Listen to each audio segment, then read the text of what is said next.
In the beginning, the Word already existed. The Word was with God, and the Word was God. He existed in the beginning with God. God created everything through him, and nothing was created except through him. The Word gave life to everything that was created, and his life brought light to everyone. The light shines in the darkness, and the darkness can never extinguish it. John chapter 1, verses 1 through 5. The Gospel according to John has held a unique place in Christian heritage. Known as the spiritual gospel, its messages, themes, and depiction of Jesus paint a beautifully rich picture of Jesus, the Messiah. Matthew showed Jesus as teacher. Mark showed Jesus in action. Luke showed Jesus as storyteller. And our guest today will explain how John shows Jesus as provocateur. Yes, you'll hear a big laugh from me when he chooses this as the picture of Jesus. John contains many well-known verses and chapters of the Bible, perhaps none more so than John 3:16. For God loved the world so much that he gave his one and only Son, so that everyone who believes in him will not perish, but have eternal life. Amen to that. To help us navigate the Gospel of John today is Dr. Gary Burge, professor of New Testament at Calvin Theological Seminary, and author of multiple books and a commentary on John. My name is Jason Wheeland, and this is Doable Discipleship, Navigating the Bible. John.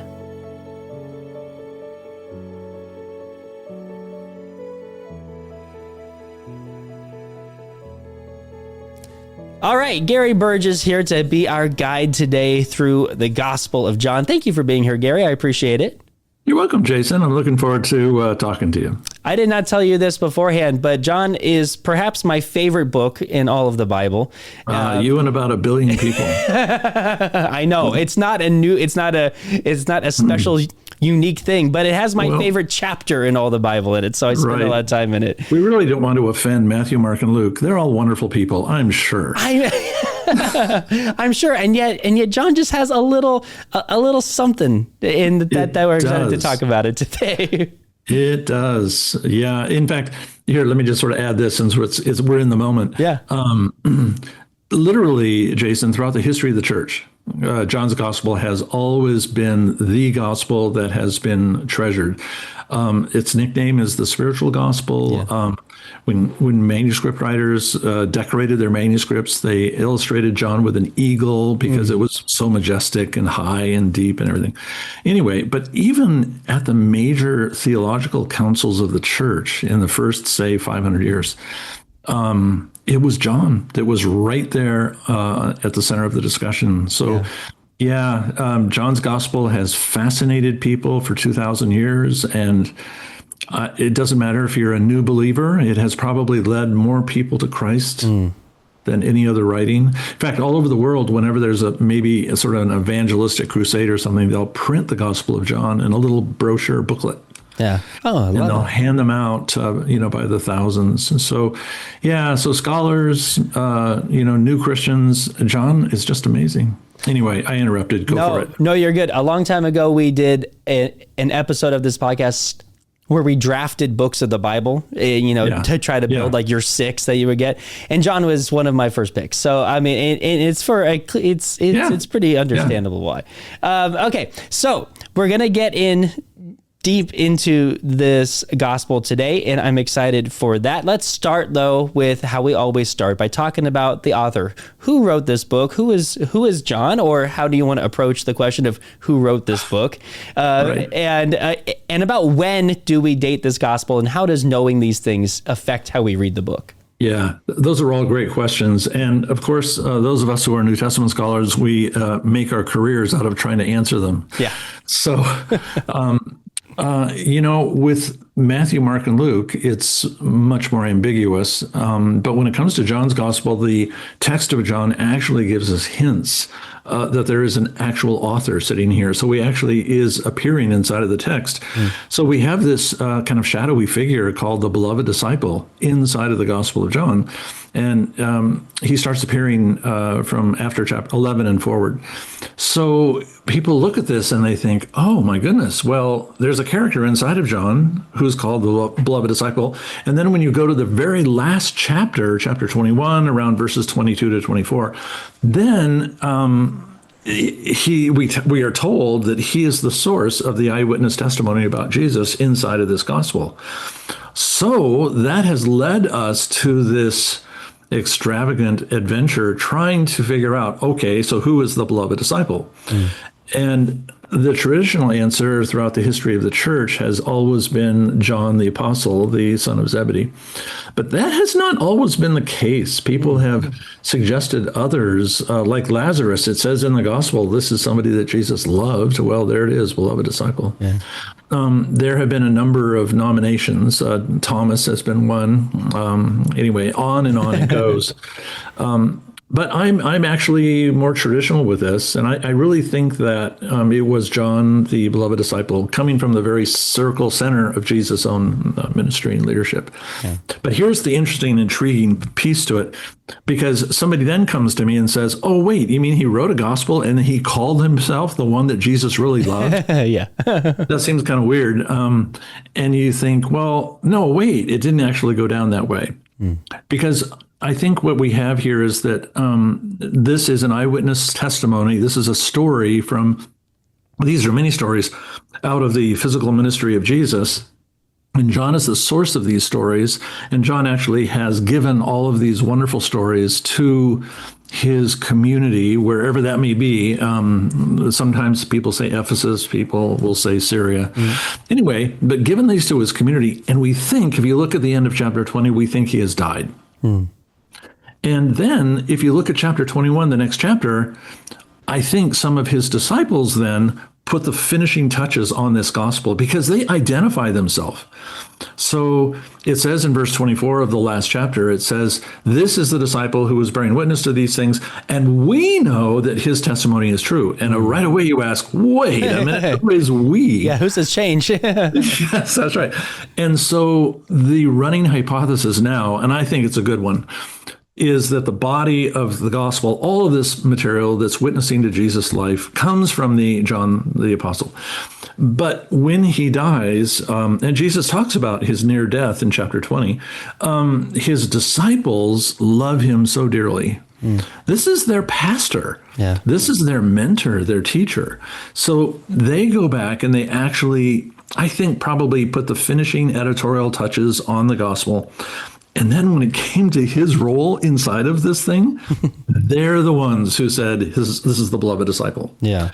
I like that a whole lot better than John putting the spotlight on his own person. Yeah. Hey, rest of you disciples, look at me. Yes, exactly. I know. It's the Zebedee boy all over again. That's right. That's right. But no, I think that hypothesis, like, it makes a lot of sense when you track through the logic of it, for sure. Yeah. And the other thing that we have in this gospel is that we have what we call editorial seams. Yeah. What do I mean by that? It seems as if there are places where it looks like the gospel has been stuck together. Parts of it have been stuck together with Scotch tape.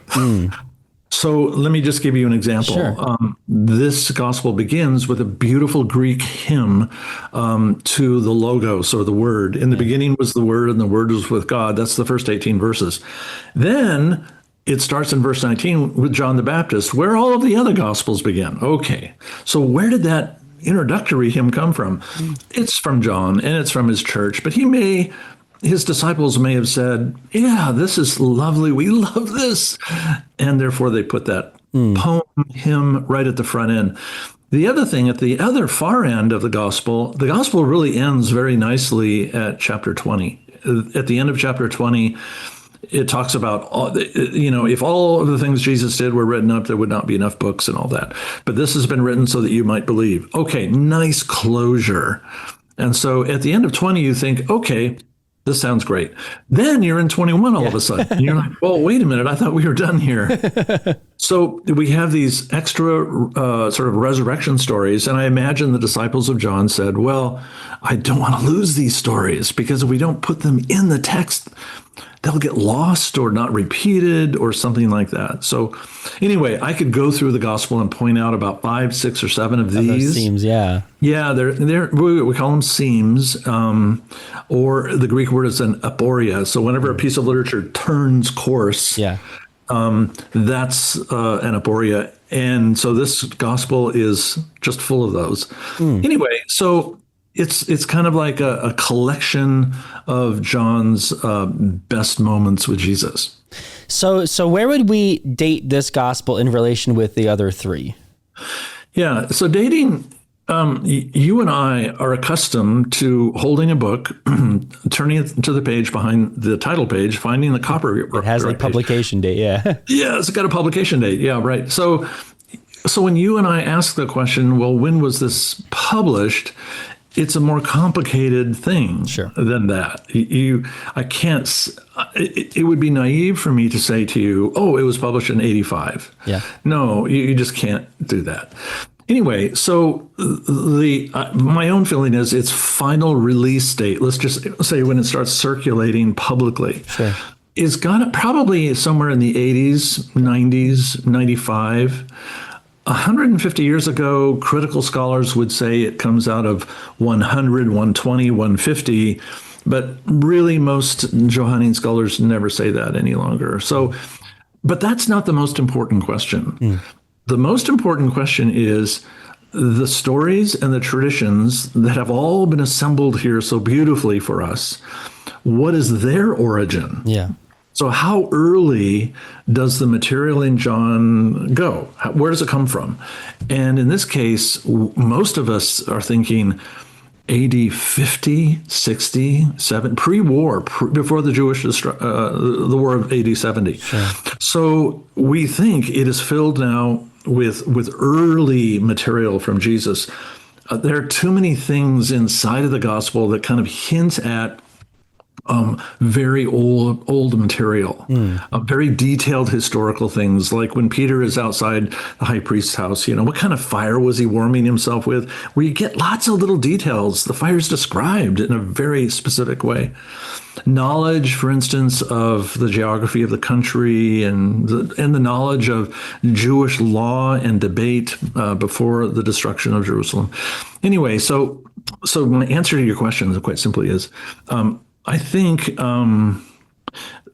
it is early material from John. It's got to be around 50s to the 60s. But then I think John goes on TV in about 85. I like it. And that makes sense as we're talking about this was probably an oral, like John was teaching his own disciples about what it was like being with Jesus, about everything that had been going on. And so these stories were continuously being passed down in that time. And just because they may not have put down pen to paper and distributed until the 80s doesn't mean that this hadn't been going on for some time. That's exactly right. And then so anyone who speaks or teaches and preaches knows immediately that when you read something like John, or this would be true of Mark as well, but you go through and you think, wow, these are like standalone stories. Yeah. And they are standalone stories, which have been put together very nicely for us. But that's because these units were preached. Yeah. And when you and I go to them to teach or preach, we look at it and we say, wow, I think I'm going to begin on that verse and end at that verse.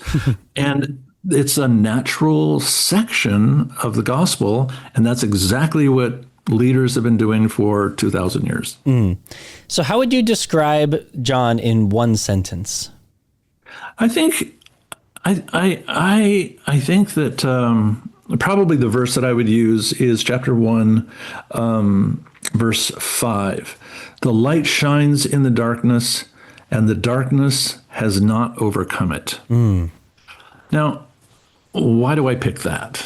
That's the next question.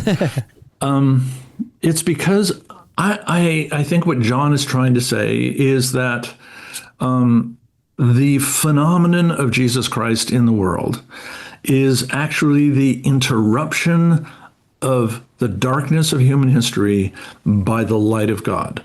That's the imagery he wants us to have. So therefore, this is not simply another record of what's happening among humans trying to find their way to God.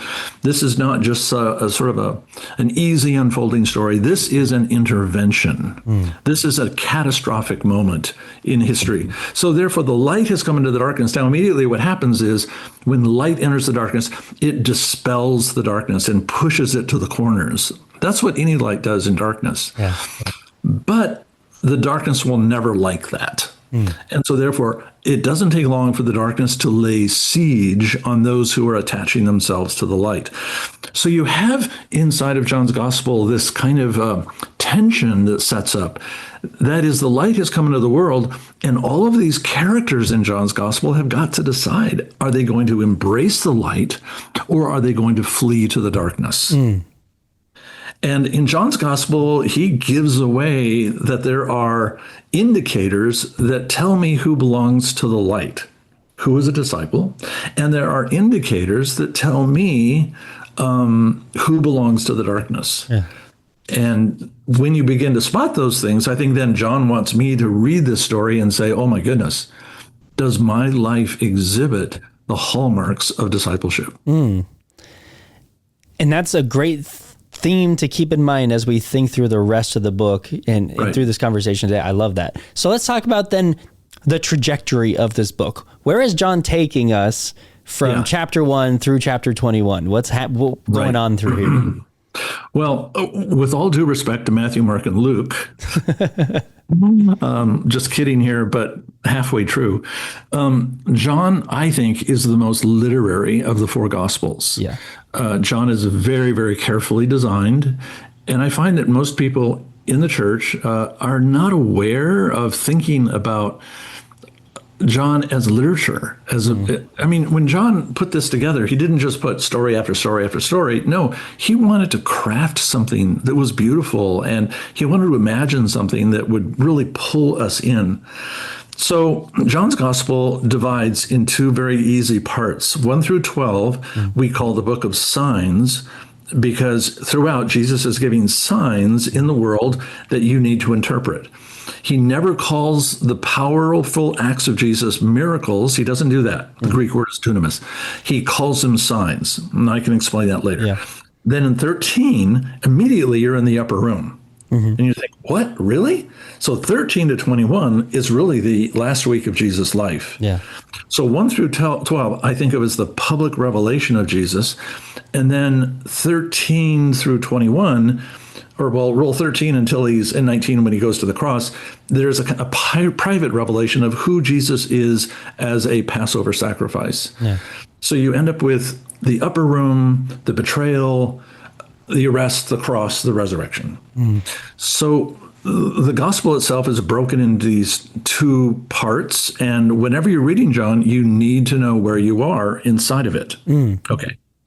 So having said that, let me just look at the first part. And Jason, if I'm drooling down too deep, you just got to stop. I love it, please. I have a class that goes for 42 hours. I'm just saying. I love it. Let's do it. So when John sets up the public ministry of Jesus, I'm thinking only now about 1 through 12. And he says to himself, okay, look, I can't. He tells you at the end of 20, he can't use every story. Not possible.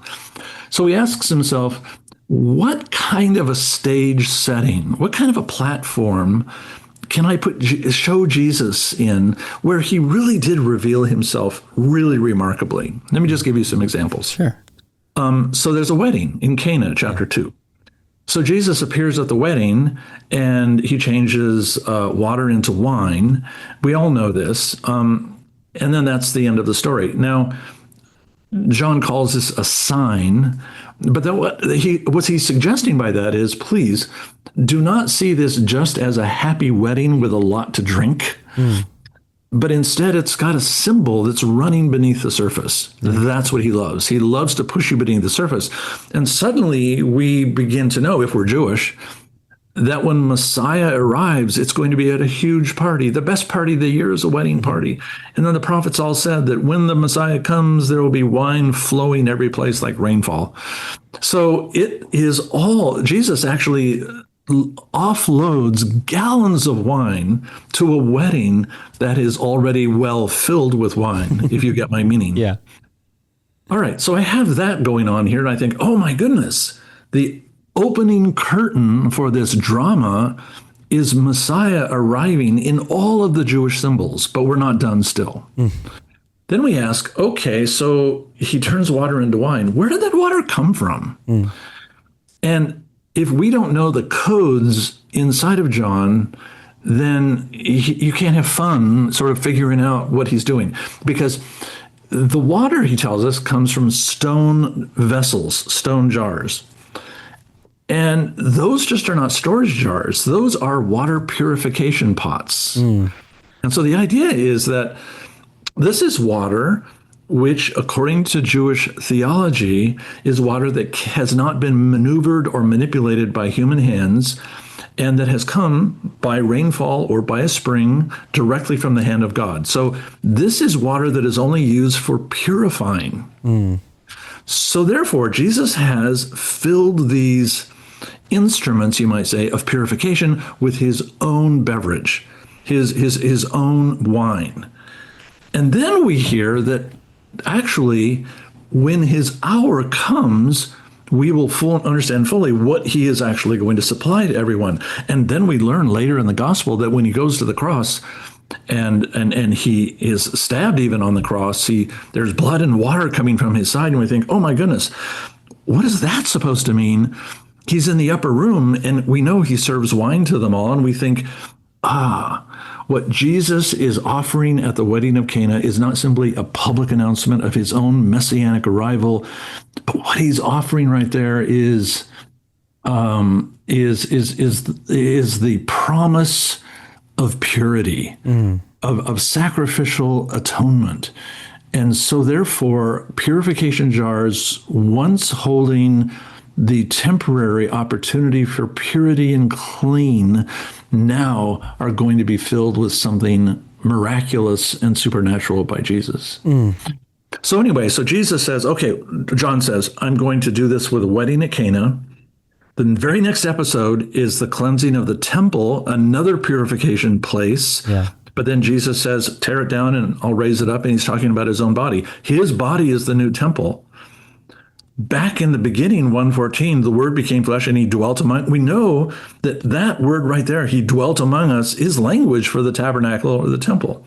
So Jesus steps into these Jewish environments like a wedding, like here at the temple. In chapter 3, he meets with a rabbi named Nicodemus. In chapter 4, he ends up in Samaria with the woman at the well. Each of these are scenes. They're dramatic scenes. And inside of every scene, there is a Jewish symbol. It's a Jewish code. And if you get the code, suddenly this thing gets unlocked. And you're like, oh, man, really? So with the woman of Samaria, the conversation they're having, you'd think, well, he's just thirsty and he wants a drink. Well, not really, because Jesus says, if you knew who was standing here, you'd ask him for water. Yeah. He doesn't even have a jar. And he would give you living water. And the code that you and I are supposed to understand is, what does living water mean? It's not cold, sparkly water. It's not carbonated water. It is water that is only used for purification. And this woman who is alienated from her community suddenly now has the possibility of restoration. That's what he's offering, restoration. Yeah. Okay. So what John does is he sets up 4 scenarios at the beginning, and he says, this is how I want you to know who Jesus is. And on this stage, you can see good things happening. Okay.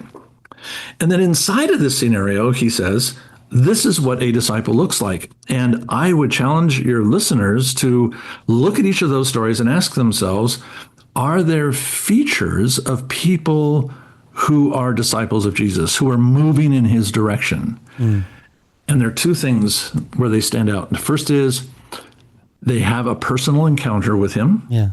They come and see, and Jesus knows their names. They know each other. They come and they know. So they discover who he is. Yeah.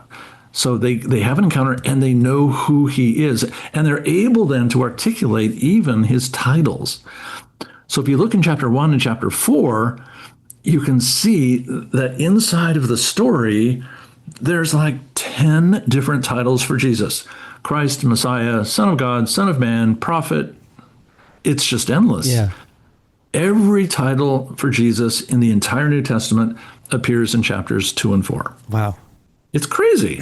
You think, oh, well, John is telling us a disciple is someone who has had a real encounter with Jesus and then has a knowledgeable discipleship and can articulate who he is. All right, we've got that.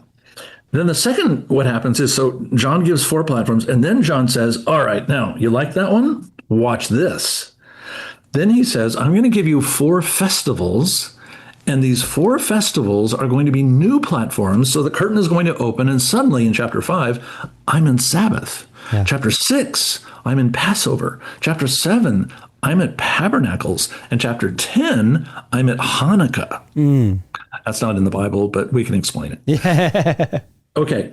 And in each of these festivals, there are codes. It's so fun. There are symbols. And then you read Jesus actually inside of that festival and you discover, oh my, he is the one the festival points to. I'll just give you one example, or maybe 2, who knows. So on Sabbath, the whole thing is, can you break the Sabbath? Can you work on the Sabbath? Yeah. Yes or no? Jesus heals a guy on the Sabbath, okay? He gets accused of doing something terrible on the Sabbath.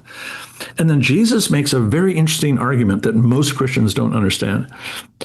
According to Jewish faith in that period, God does work on the Sabbath. He breaks his own rule. It's funny. And people ask, well, how does God? Well, very easy. People die on the Sabbath and babies are born on the Sabbath. Yeah. I dare you to say to your wife when she's in delivery, just hold your breath, dear. 12 more hours and Sabbath is over. That's right. No, that train is coming. So here you've got, so we know that God works on the Sabbath. So Jesus then springs an argument that says, well, so as the Father is working, I also have the prerogative to work as well. So what he has done is he's presumed the privileges of the Father in order to bring life to a guy. So Judaism said, if it's a matter of taking life or giving life, it's fine to work on the Shabbat. It is. But you have to make sure it qualifies under those 2 things. And Jesus says, well, I'm giving life to this man. Nice. Anyway, that's an abbreviated version of 5. But let me do chapter 7 for a moment. Sure. So in chapter 7, you end up with another festival called Tabernacles. It's in October. Everybody is praying that it will rain. It hasn't rained since April, probably. All the wells are dry. Everybody is parched. You want rain when Tabernacles comes. So therefore, Judaism had these ceremonies. They went down to the south side of the city. They went to a spring. And for 7 days, they went down and scooped up water, went up to the altar and said, God, look, in case you forgot what rain looks like, we just want to show you again. So they would pour water over the altar, and they were like washing down the altar. And it was a demonstration of what they need. It was a role play of the prayer. On the last great day of the feast, the 7th day, they did it 7 times. Anyway, in the midst of the water ceremony in chapter 7, verse 37, Jesus is standing there in this incredible water ceremony on the great day, and he says, are you guys thirsty? If so, come to me and drink, because out of his heart is going to flow rivers of living water. You hear that and you think, oh my gosh, it's the water ceremony of Jerusalem. And Jesus is standing there in wet sandals, announcing that he is the source of the water you seek. Here, I'll just add this one on for free. So at the very same ceremony, at the end of Tabernacles, everybody in the ancient world, I don't care what country you lived in, they all measured the growth and the dying of the sun. In other words, in the winter, they knew when the equinox was, when the days and nights were the same length, but then the nights get longer in the winter, northern hemisphere. So they all knew this kind of stuff. And so at Tabernacles, you are right there at the autumn equinox. And from now forward, the sun begins to, quote unquote, die. The light is going away. Remember, John loves the imagery of light. So again, they had a cool ceremony inside of the temple courts, and they put up these huge lampstands. It's the only night of the year in which Jerusalem puts on a light show. And they have these huge lit up candles, and then people are dancing underneath these things, saying to God, look, bring the light back in the spring, please. It's in that moment where Jesus steps onto that stage and he says, I am the light of the world. Yeah. So what's happening here? John is saying, I can give you 8 scenarios, 8 scenes from a stage, 8 dramatic presentations. And when you get to the end of this, my hope is that you are going to understand fully who Jesus is. So if Jesus says, I'm the light of the world, is it any surprise to you that in chapter 9, a blind man is on the stage? Yeah. And what does Jesus do? He gives him light. Yeah. So all of this is being played out very, very, very nicely. Okay, but here's the last thing, Jason, I'm going to quit. As you get to the end of this, chapters 1 through 12, the darkness decides it's time to attack. Yeah. Because as we know, in the world, in our Christian life, the darkness does not go quietly.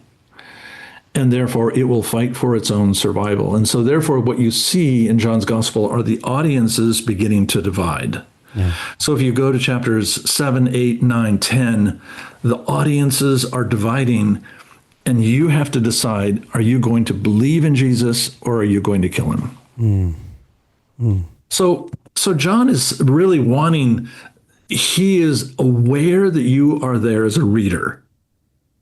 He's kind of like the director who's right behind the curtain as the whole play is going on. Yeah. And he's looking at the audience saying, come on, you guys can get this. You guys can get this. And there are even moments in John's gospel where he steps out onto the stage. It's funny. And he says, in case you didn't know, the Sea of Galilee is also called the Sea of Tiberias. And then he goes backstage. Yeah. There are these little coaching moments. So he is aware, Jason, that you are reading him. And as a narrator, he wants to bring you to faith. This gospel, there's something that's so there's a richness in it that if you have not read John alongside with a commentary, like maybe Gary's commentary here, that is in the show notes, or with even books like Jesus Through Middle Eastern Eyes, is something that brings the culture into it, to understand these signs, the Jewish culture, the festivals, all of these things. There's so much intention that is wrapped around all of these things. So that is a huge encouragement. Right now we're averaging 10 minutes a question. So this is going, which I love every minute of it. This is the thing that Navigating the Bible was built for here. Usually next we talk about themes, and we've talked about some already, but I did want to set you up to just discuss a little bit of what are the major themes that we will see in this book. Yeah. I think, one major theme, well, oh my gosh, this is a really hard question, Jason, because it's kind of like a tapestry. And, it's all woven together. Yeah, it's really woven together. My first response was to say, it's a theme of choice. You are watching Nicodemus on stage. Yeah. The lights are out. Everything is dark. And you watch Jesus. I like to imagine him holding a candle. He's the light of the world, you know? Yeah. So, and you wonder, what's wrong with this guy? What's wrong with this guy? I don't want to be like that guy. And then the next chapter, the curtains open and all the house lights are on. It's full noon. The sun is shining and Jesus is standing there with this woman. And I think, oh, I want to be like her. And so intentionally, Nicodemus and the woman at the well are set up. and she is set up as a model of discipleship, and he is kind of set up as an ambivalent, uncertain man who is afraid to make the next step. So I think for me, one of the primary themes is, what are you going to decide? Yeah. What are you going to choose? The standard theological, scholarly thing, I have to say, or else I'll have a critic at some university somewhere, Sure. is that the main motif is revelation. Sure. That's the usual explanation, that Jesus is moving through the world as light has penetrated the darkness, moving through the world, and we have him revealed to us in a variety of different ways. Yeah, that's true. That's really true. That's the central motif of the whole gospel. But it's more than that. It's like he doesn't reveal himself as if he's narcissistic or something. Yeah. He reveals himself for a purpose, to place at our feet life and death, darkness and light. And therefore you begin to imagine yourself as a character in this play. And then you have to ask, if I'm going with a Samaritan woman or not. Do I want to be that kind of person? So I have got to make a decision. And when I get to chapters 8, 9, and 10, some of these people are so horrible. Yeah. They call him demon-possessed. They are angry at him. And you see that if you're going to choose Jesus and not the darkness, it's going to take some guts. It'll take courage. As we've looked at the other gospel accounts, we've made kind of notes of Matthew really portrays Jesus as teacher, as preacher. We've seen in Mark, we've seen Jesus in action, Jesus doing a constant movement and scene to scene. In Luke, we would kind of focus on Jesus as storyteller a little bit in the stories. How would we focus on Jesus in John? I think what you do is see him as provocateur. That's not where I thought you were going, but I love it. Yeah, as provocateur. In other words, I think Jesus delighted, as many rabbis did in his time, as being scandalous. Yeah. In other words, if you're a teacher who just drones on and takes 10 minutes to answer a question, you're in trouble. What you need to do is, Jesus lived in a dramatic culture. Yeah, he did. He was not a German professor somewhere. He lived with drama, and his rhetoric was always something that was exciting. Yeah. In the Synoptic Gospels, Matthew, Mark, and Luke, you can see him doing this with parables. You can see the exorcisms, those kinds of stories that enhance that drama. So I think what John shows to us is that Jesus was what I call a courageous provocateur. He stepped into controversial moments and was willing to microphone and to say things that the majority of the people really wanted to hear, but the leadership would never want to hear. Yeah. That's the provocateur part. The cleansing of the temple, you have that in all of the Gospels, but you have this again and again and again in John. When he stands up and says, I'm the light of the world, I'm sure there were people who stopped dancing, looked over and said, what? Yeah. It's the what? Really? So again and again, he does this. So that makes him a courageous presenter. That's how I think of it also. Provocateur, presenter, always pushing people to the deeper meaning of what God intended in all of the rituals and festivals of his life, his world. So what does John teach us about God? I think that I think the language, I think I would want to stay faithful to the language of John. And John again and again employs the language of Father. Yeah. That's what you hear in John again and again. And so maybe just try this. In Luke 15, you have the beautiful story of the prodigal son. Yeah. And there you have the portrayal of the father who is so eager to embrace his young son as he comes back from the far country. I think John's entire gospel is that father. And so the father is is not only someone who loves his son, but he loves the entire world. He loves his creation so deeply that he has reached into creation with his son to bring about creation's restoration. Yeah. So I guess what it tells me is that the Father is not a Michelangelo God with a gray beard, arms folded, ready to judge. Yeah. He instead is the father of the prodigal son who is eager and loving and interested in stepping into your life. And so that's what he's doing here. Jesus models in this gospel an intimacy and a trust with his Father, which I think as we read through the gospel, if we're disciples, we should emulate that trust. Yeah. So the intimacy between the Father and the Son, which is shown so beautifully, say, in Jesus' prayer in John 17, that back and forth, that intimacy between them is just inspiring.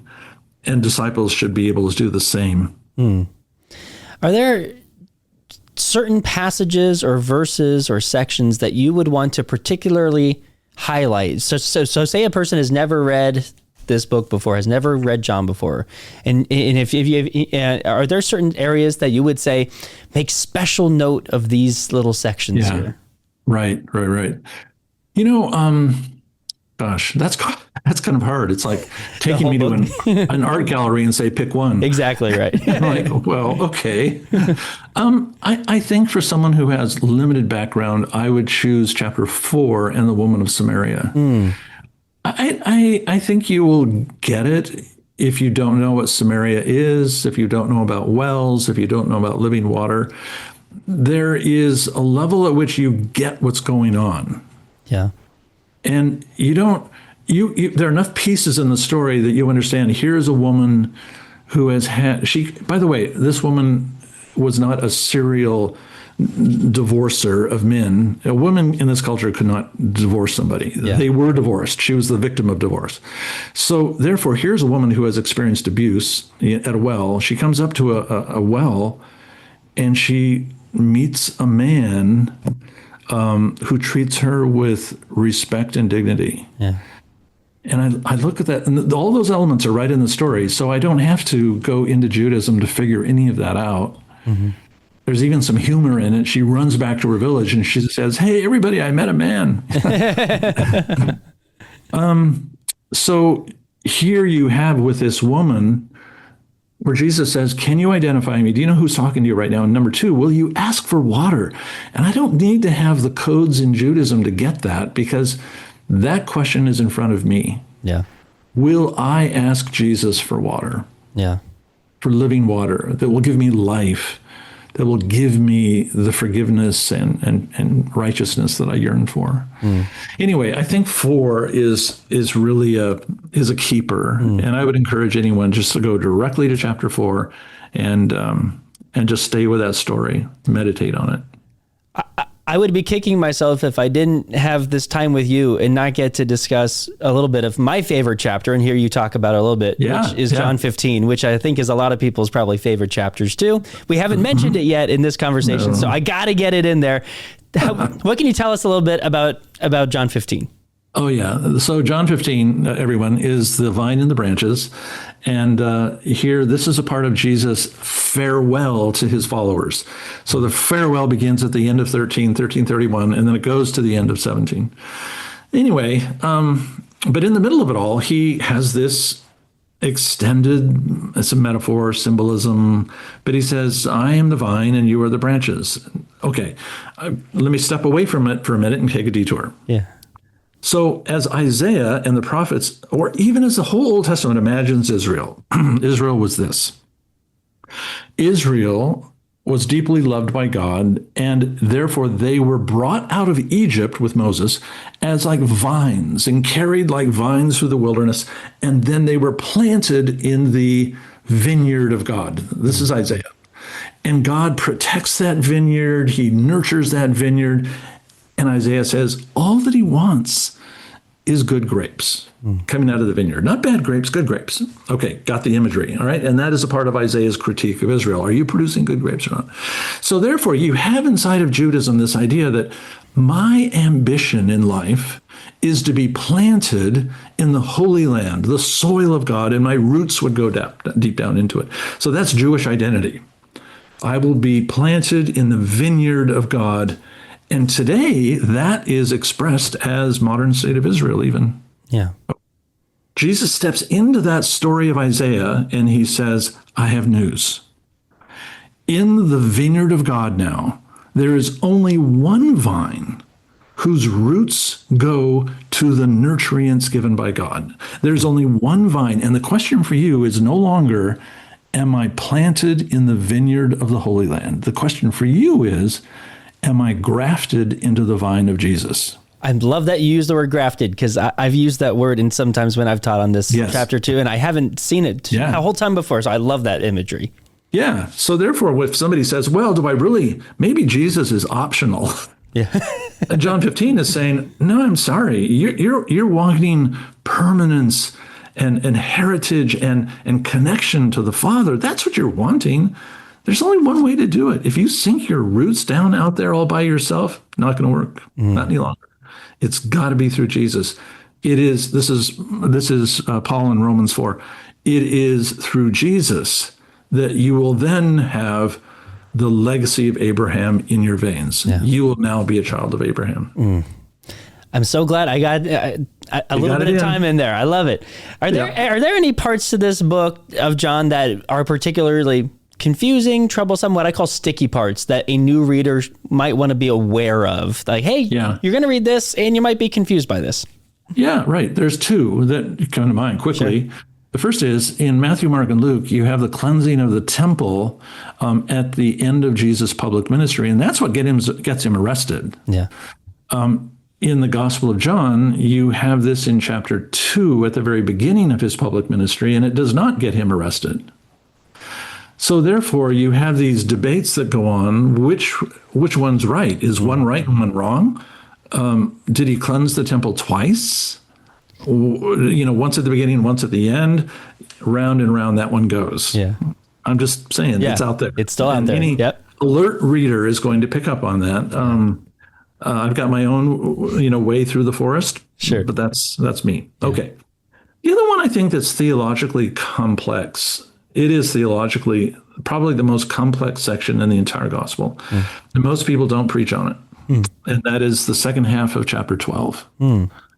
Because at the very end of Jesus' public ministry, after there's the triumphal entry and he has been anointed in Bethany and all of that, then Jesus stands up and gives his final public speech. And he explains why some people refuse to believe. What is it? Somehow they have hardened themselves in unbelief. They have lived in the darkness so long, they don't want to get near the light. Yeah. And therefore, God lets go and lets the light disappear. And they are covered in the darkness. So Jesus is explaining, look, there's a mystery here. Why doesn't everybody run to the light? A really shrewd reader is going to notice something else. At the end of chapters 10, 11, and 12, Jesus disappears. So after 12, it says, and then Jesus went away to this far city not to show himself any longer in public. And you're like, what? Really? Why does he want to he just wants to take off? How is this?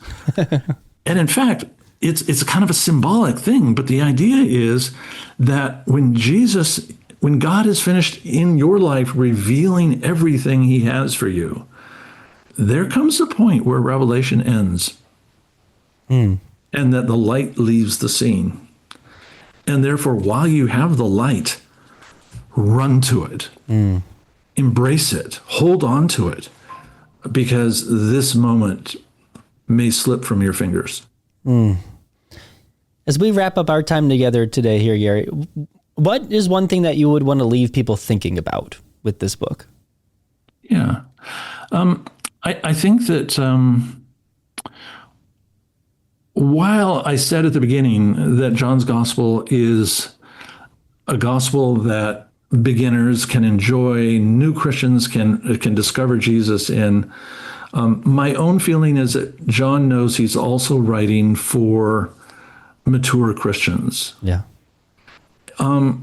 And if you are a mature Christian and you have actually grown to a degree in your life, you're going to suddenly see in John's gospel depths of meaning you have never had before in, say, Mark. Yeah. I'm sorry, Mark. But the Indian commentators, Christian commentators in India love the Gospel of John because it's symbolism. That's their culture. They love all this. Anyway, as one person said, John's a gospel that children can play in and elephants can swim. It's a very nice image. And I think that what I would want readers to come away with is this is a profound gospel. Meditate on it, but also study it. Yeah. There are secrets in this gospel. And because it was written 2,000 years ago, go ahead and pick up a book and get a guide that will help you plumb its depths. Yeah. When I explain John to an audience full of Christians who have heard way too many sermons in their lives, they just are delighted by surprise. So my last word to your audience is John will hold rich surprises for you that you right now can't even imagine. Well, this conversation has been a delight as well, Gary. Thank you so much for guiding us through. This was so much fun. Would you mind by closing us out in prayer, specifically as people plumb the depths of John, as you will? Yeah, thanks, Jason. Let's pray together. Lord God, we do thank you for the way you have deposited your story in our hands. Thank you, Lord, for the Gospel of John, and we thank you for John's life, for his creativity, his passion for you, and his willingness to share with every generation his story about Christ. So, Lord, we pray that you would draw us into your word, draw us into the Gospels, so that we will be changed and enriched and become amazing disciples. We pray these things in Christ's name. Amen.